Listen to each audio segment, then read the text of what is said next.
আজকের এই মেকআপটা কিন্তু আমি কোনো রকম বিউটি ব্লেন্ডার ইউজ করে করিনি বা কাবুকি ব্রাশ ইউজ করে করিনি, মানে ফাউন্ডেশন ব্রাশ।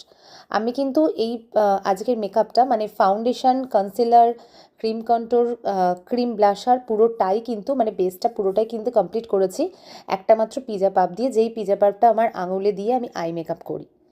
তো তার কারণ একটাই, এটা আমার হঠাৎ করে আসাই কোনো একটা মেকআপ যেটাতে আমাকে করতে হচ্ছিল।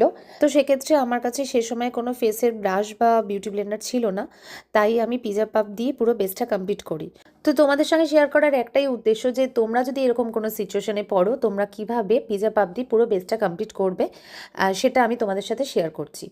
নাম্বার ওয়ান, তোমরা যখন ফাউন্ডেশন এমনি নর্মালি বিউটি ব্লেন্ডার বা কাবুকি ব্রাশ দিয়ে ব্লেন্ড করো, তখন পুরো ফেসেই তোমরা ফাউন্ডেশন দিয়ে দাও। এক্ষেত্রে কিন্তু পুরো ফেসে তোমরা ফাউন্ডেশন দেবে না, অল্প অল্প part by part foundation apply করবে এবং একটু একটু করে ড্যাব ড্যাব মোশনে পিজা পাপ দিয়ে সেটাকে ব্লেন্ড করবে।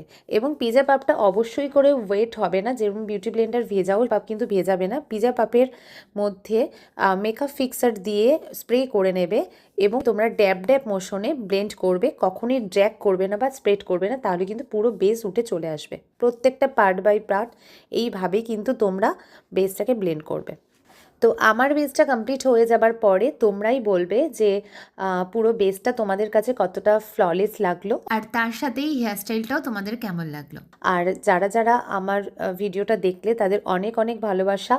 তোমরা যদি চাও যে এরকম ছোট ছোট টেকনিক আমার কাছে শিখতে, অবশ্যই করে আমার ক্লাসে জয়েন করতে পারো।